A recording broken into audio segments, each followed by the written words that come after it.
Well, good day, ladies and gentlemen. How the hell are you all doing today? Welcome back to the podcast. Thank you all so much for tuning in, and welcome to my home.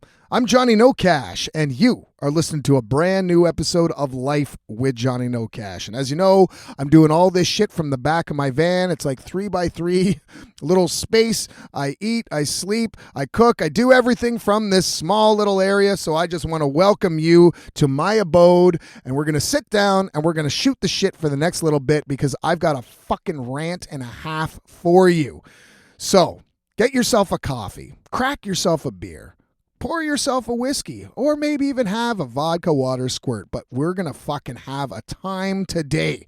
Now, before I jump into that, as per usual, I got to thank you all. You guys have been just such a great support system. Thank you. It really, from the bottom of my heart, it means the absolute world to me. You guys sharing and liking and subscribing and growing the channel, it really does mean the absolute world to me. And I also have to give a huge shout out to my boys in Toronto, Nickel 9 Distillery and their Crazy Monkey Vodka. You guys have been such an amazing team to work with. So if you are from Ontario, definitely go to your local LCBO, see if they got it, and if they do, pick up a bottle, tag yourself and me in a photo, and tell them Johnny sent you. Because I'm telling you, these guys are the sweetest fucking crew. They have been so good to me and supportive. It's just overwhelming sometimes knowing that people actually give a shit. And you guys do. And that's the cool thing. You guys have been tuning in for almost 35 episodes. That's pretty epic, if you ask me. I've noticed a lot of podcasts, friends of mine, close friends of mine that have started their own podcasts, and, you know, they kind of drop off after maybe 3 or 4 episodes. So thank you so much for helping me keeping this thing going. So cheers to you. Now, without further ado, as you know, I kind of have been preparing you guys for a bit of a rant, a bit of a rave, and that's exactly what today is, because I've got some fucking shit to get off my chest. And it's a good one. I'll tell you right now, man, it doesn't get much better than this. So yeah, crack yourself a beer, get yourself all cozy, and let's dive into today's episode. We go. I'm living in a van playing outlaw tunes. Life with Johnny Nocash. Smoking them smokes and drinking that booze. Life with Johnny Nocash. Where I go, how the fuck don't know. I'm off the grid on dusty roads. There ain't no better way of eating beans. So as y'all know, I am here in Vancouver. I'm pushing almost a month here. And the reason why I am in Vancouver is, if you have been keeping up to date, you probably already know. But if this is your first time tuning in, welcome. I am in Vancouver because I need to make a little bit of extra money for my journey to California in June. I am a part of the ACTRA union here in Canada, and it's just an easy way to be on call, get some easy money, and do some, and of course, build that resume for the film industry. And I've actually already got some work. So it's paying off already, and there's no possible way I would have been able to do this if I had been in Squamish or somewhere, you know, quite far from the major part of the city. I mean, it's always possible, but with the price of gas, and my van is going through some weird shit lately, I really don't want to be driving it unless I have to. So I'm staying in town. I'm toughing it out. Things have been okay. And it's good to know that, you know, the agency is working for me. And I've already got some work lined up. So that's fantastic. And actually, I did get a number of messages from you guys wondering about background and extra work.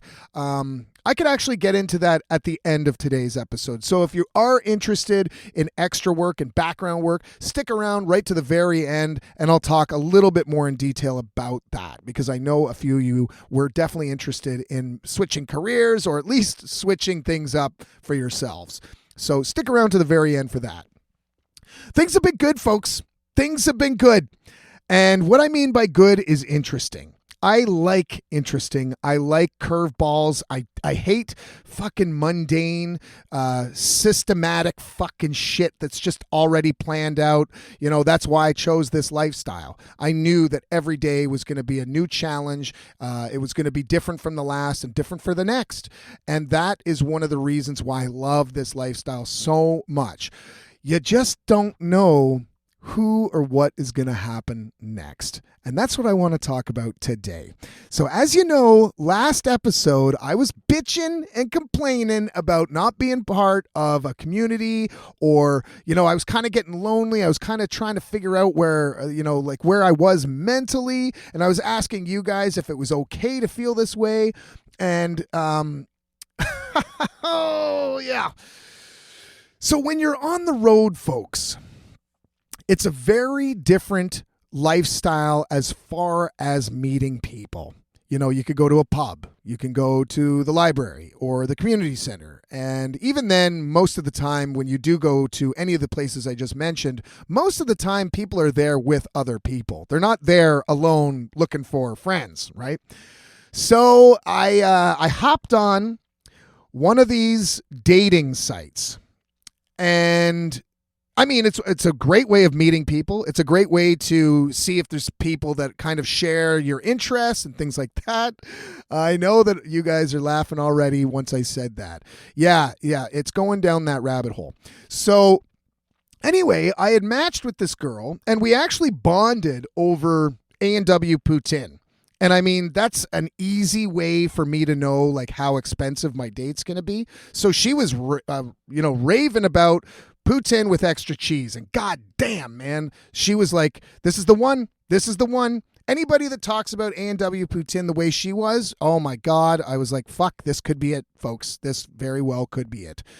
So we're chatting, and at the same time, I don't want to waste time. I don't want to waste her time. She doesn't want to waste mine. So, I'm trying to push for a date, a poutine date. And of course, I understand for all the women listening out there, I totally get it that, you want to be cautious. You want to feel out the person on the other end as best you can as before you make that step to meet them in person, because there's fucking creeps out there. And I totally understand your cautiousness. So, I respected that. And we kind of, went back and forth on the app for a number of days. And then finally, we came to the conclusion to finally go out. So I'm thinking, right fucking on. This is like perfect timing right after I released that episode talking about how, lonely I was. This couldn't have happened at a better fucking time. So we had agreed. I actually shaved the date from being a $10 date, because that's how much a poutine is. Well, if I had gotten one too, it would have been $20. I shaved it from $20 to $0 because I pitched to her, why don't we go crab fishing? Right? That's free, and we can eat the damn thing. I know I'm a catch, but I'm thinking to myself, rather than sitting down and doing fuck all and eating, a poutine, why don't we go to the ocean, have a couple drinks? It's something to do. It's fun. It's exciting. And we're also catching our dinner. Oh, God. And sometimes I wonder why I'm single. So she agreed. She was down. And not just that, but I was like, man, that's what's really cool about the people out here is they really enjoy just doing shit, just doing things and, like getting out and having an activity. So I fucking got myself some chicken as bait. Got the old trap already. Got myself a cup of cold fucking beers. She had already planned to bring her own sparkling wine or something, so I didn't even have to pay for the booze. Nothing. All I had to pay for was gas. And that's expensive as it is, but fuck it. So she's like, come and pick me up at my place. And so I pull up. Folks, what is wrong with people? Like, is there anybody out there? And you can DM me privately. Is there anybody that I know or that is listening to this show that has catfished somebody? Like legitimately knew that they weren't the person in the photo or just represented themselves, poorly. Because I'll tell you, folks, I pulled up and the person that walked through that gate towards my van looked nothing like the woman that I had matched. And not just that, this chick put in zero fucking effort. She was wearing like old fucking crusty fucking sweatpants and an old sweater with stains on it. Her hair looked like she just rolled out of bed. And I was thinking to myself, well, listen, like I know I'm nothing special, but for fuck's sakes, could you run a comb through your hair? Like at the very least, right? And she kind of comes over, and I'm just looking at her like, God damn, what the fuck happened to you? Were you drinking all day? And if you were, that's fine. But Christ, I mean, even I took a fucking shower that day. I went out of my way, went to the community center where I had to pay, and paid for a fucking shower because I knew I had a date. Put in a little effort, folks. That's all I ask. Put in just an ounce of fucking effort. So here she comes, fucking rolling out of the gate. Looked nothing like herself, like nothing at all. And she looked terrible. I hate saying this kind of shit, but I'm just being brutally honest. And I'm sure, you know what? Maybe I look fucking awful to her. I don't know. I have no clue, and that's possible. All I'm saying is, for the love of fucking God, like if you're going to go on a date, especially a first impression, like try and maybe scrape the stains off of your sweater beforehand. You know, like a little spit and rub doesn't fucking, it goes a long way. But so here she is fucking crawling into my van, and I'm like, Christ all goddamn mighty. I saved myself $20 from going to A&W right there. I told myself that at that very second. I was like, imagine I had decided to take her out for a nice fucking poutine with extra cheese. I'd be out $20. Yeah, dodged a bullet there. So we head on down to the ocean, and it's awkward. It's really awkward. I'm trying to be like nice, and I am being nice, but I mean, I think she could sense that I was not into this, and it's just deception. It's just deceiving. That's the thing. Like, I don't know why she would present herself like this. It was a terrible representation of who I had matched.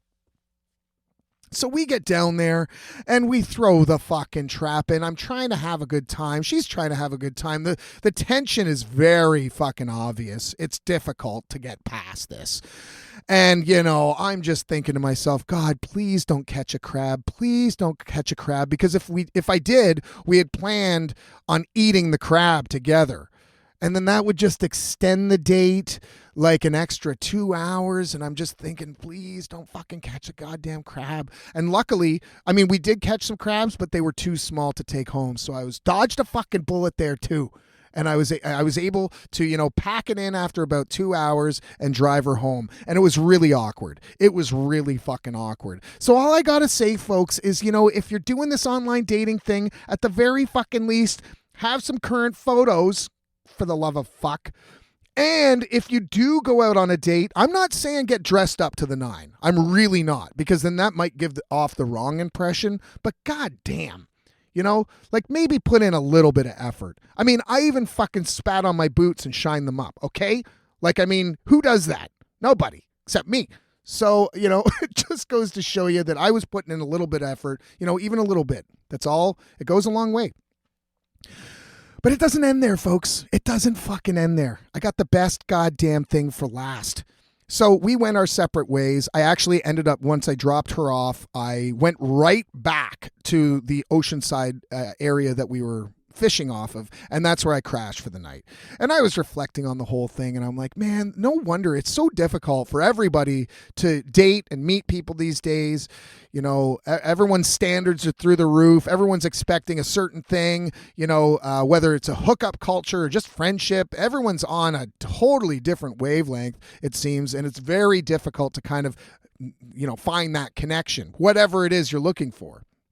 So, I just kind of was putting it, to the back, forgetting about it. Forget about it, right? Forget about it. Well, I got a good old buddy named Doug. And if you've seen the video called Midnight, he's actually the only other actor in that music video. He's a good old buddy. I've known this fucker for a long ass time, and he lived not too far from me when I lived in Toronto. Now, he gave me a shout, and he's like, brother, I'm fucking coming to Vancouver, and we're going to drink it up. Now, the cool thing about Doug is he is like a total off-the-grid, nomadic kind of survivalist personality type. The guy's got a fucking machete on him. He's got like pots and pans on his bag. He's sleeping in the fucking woods in a tent, no matter rain or shine. Like this guy, he takes camping to a whole new level. And it was funny because, like I was saying in the previous episode, I wasn't really hanging out with too many people. So or like, just having that kind of that community or friendship that I was, I guess, yearning. So it's just so fucked up that my buddy Doug just ends up showing up in Vancouver for fucking beers. So I'm like, hell fucking yeah, man. So we went out to fucking Trout Lake. We're rocking beers, having a good old time. And as the night's going on, he's trying to find a place to pitch his tent. Now, it's a fucking marsh. It is a disgusting, stanky fucking marsh. And it's like, dude, where the fuck are you sleeping tonight? Right? So we're combing the area. We're standing around, rocking. I think at this point, I had decided that, my van is staying there. I am not driving. I think I had drank way too much to get behind the wheel. And I'd let him know. I'm like, dude, I'll drink with you all night, but, I'm sleeping over there in my van. I'll help you find a spot for you to pitch your tent, and we'll call it a night. So we're hanging out. Everything's fucking good. Out of goddamn nowhere, some punk chick kind of walks like out of nowhere, comes right up to us with a fucking little stubby. I think it was like red tail or some shit. And she's like, hey boys, what's going on? And it's like, well, that's kind of cool. How often does somebody just introduce themselves to you out of nowhere, right? So it's like, yeah, what's going on? We're just chatting. We're shooting the shit. This chick seems pretty cool. Nothing fucking, too out of the ordinary about this chick. So we're shooting the shit, and it starts to fucking rain, like big time. Like the rain just starts fucking pouring down. And I'm looking at Doug, and I'm like, dude, you got to get your tent up, man. Like, you're fucked. And you're just going to be tracking mud inside that tent the longer and longer you wait.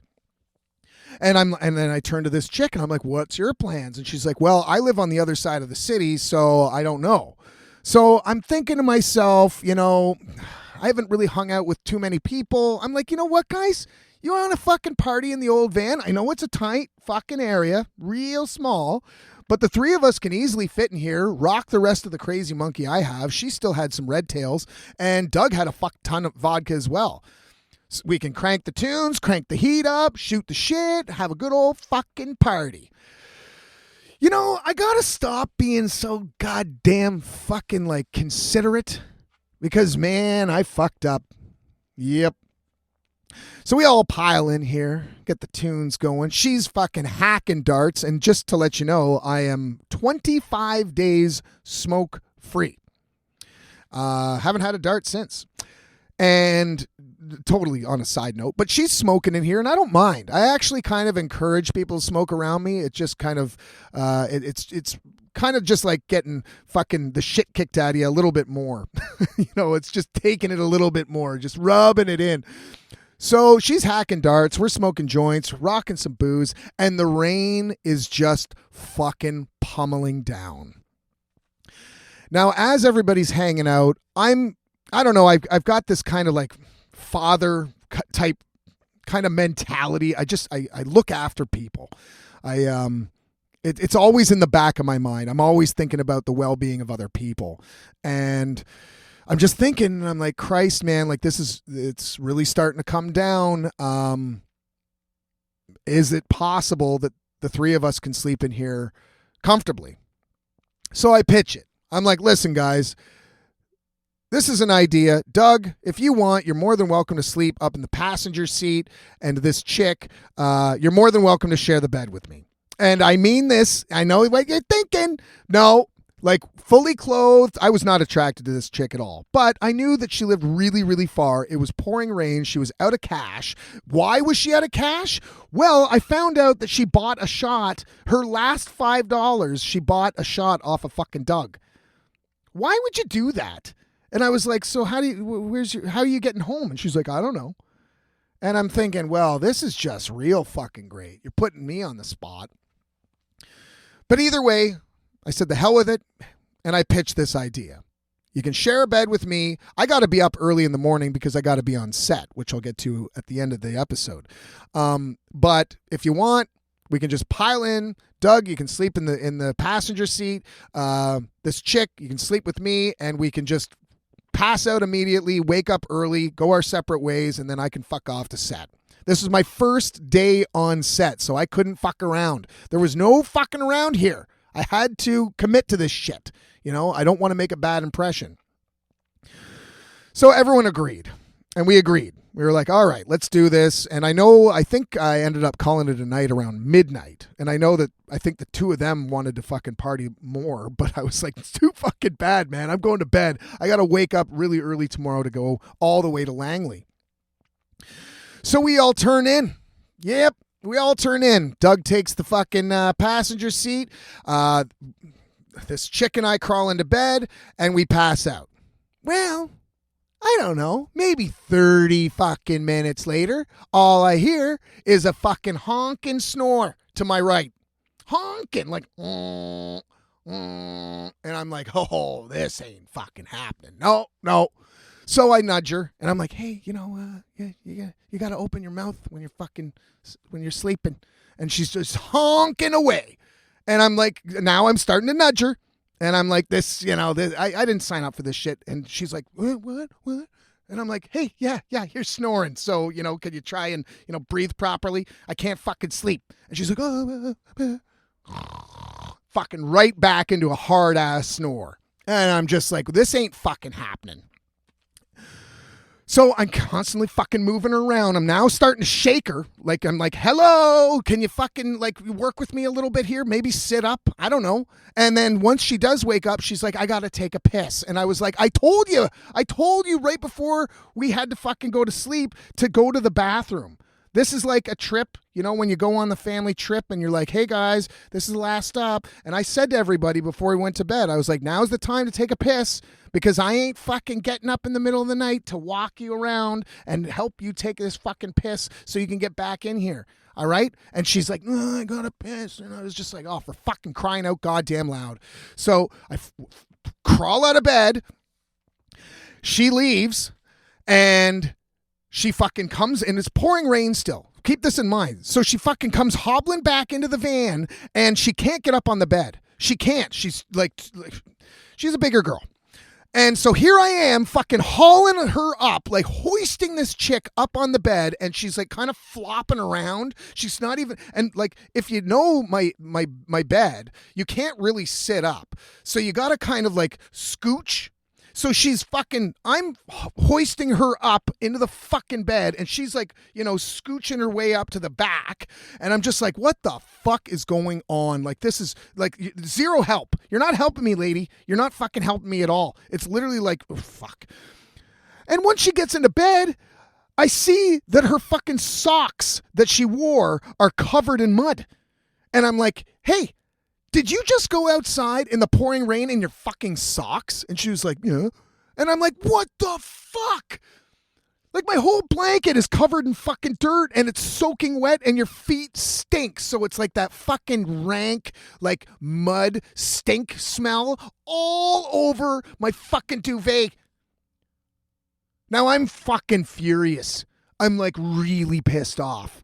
I'm like, what were you thinking? Why would you go outside in your socks and then come in here? And I'm getting pissed. And she's like, I don't know. I guess I wasn't thinking. And I was like, no, you weren't. You're like, your shoes are right there and they're slip-ons. It's not like they're Doc Martens that you got to fucking lace up. So I'm just snapped. And I'm like, what the fuck is your goddamn problem? And she's like, oh, sorry. And then she rolls over, like fucking flops over and fucking starts snoring again. No goddamn word of a lie. I snapped. I fucking snapped. And I was like, that's it. You got to get the fuck out of here. And she's like, what? And I was like, I'm fucking sorry, man. I've been going through this all goddamn night. You've been snoring like a fucking animal all goddamn night. You brought your stinky, soaking wet mud socks, not only in the van, but into my fucking bed. Now I've got to wash all my sheets. It stinks. It fucking stinks. Like, hey, I'll be the first to admit I got stinky feet, but this chick's was next fucking level. And when you get that wet smell in there, it's just amplified. And I'm just like, oh my God, I'm sorry. You got to get the fuck out. I am so sorry. I feel like an asshole, but I can't take it. You're snoring. You're killing me here. And I'm just trying to be a nice guy and you're just abusing it. And she just looks at me and she's like, well, I'm surprised I lasted this long. I couldn't fucking believe it. Are you surprised? Was this like some kind of plan? Is this how you are all the time and you're just kind of pushing people's buttons until they fucking snap? I couldn't fucking believe it. And I was like, get the fuck out. So she's like gathering her things and she's looking at me and she's like, where's Trout Lake? And I'm like, right fucking there. Like, I'm sorry.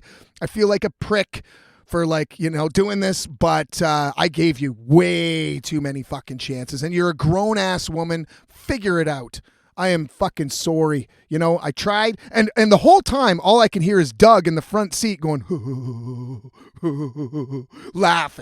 laughing his fucking ass off while I'm fucking losing my shit. I should have slept in the front and he should have slept in the back. I'm fucking laughing, like just chuckling away the whole time as if it was like a live comedy show, just fucking laughing his ass off while I'm losing my shit. There's dirt everywhere, stinky feet smell, and this fucking chick that is like flopping around my bed. Oh God. Couldn't fucking believe it. Like, why does this happen? What is wrong with people? I mean, I understand a few drinks were involved, but like, where does fucking common sense go out the goddamn window is my question. Does it? Like, does anybody think anymore? I don't know. Oh, man. And it's just like, so I kick her the fuck out and Doug's still laughing. And I'm like, shut up. I'm not fucking having this at all. I'm pissed. I'm fucking tired. I got my first day on set in like 6 hours and I'm just like, I'm hungover. I'm cranky. My place stinks. It didn't stink on front where Doug was because I got this little divider. So the waft was being blocked. Doug was safe. I wasn't. Fuck me. So anyway, I finally fucking pass out and I slept okay. But when I woke up in the morning, Doug and I have a good old fucking laugh, and I was still pissed off because, my blanket was soaking wet and dirty and stank. And here I am going to set for the first time, trying to make a good impression, and I'm kind of feeling a little fucking stressed. Just kind of on the edge a little bit. But I made it. I made it to set. And I just got to say before I jump into the extra stuff, what is wrong with people? Do you guys do this shit? Do you guys like fucking catfish people? Or do you guys like take advantage of people's like kindness? I don't know. Like, I don't know if this is like a conscious thing that people do, or maybe it's a subconscious thing. They just aren't aware. But for the love of fuck, like, please, like, think just like a fraction of thought before you do anything these days. Like, instead of just, I'm going to walk, like maybe think, is traffic coming? Oh God. I'm telling you, man. I'm telling you. Be careful what you wish for, because here I was, lonely as all hell, for that last week. And then sure enough, the minute I, finish up that podcast, all this shit just kind of steamrolls over me. In this one sequence of events, it's just like boom, boom, boom. Man. But it's funny. I can look back at it and laugh. I mean, I've been laughing throughout this entire episode, even though it kind of still gets my blood boiling slightly.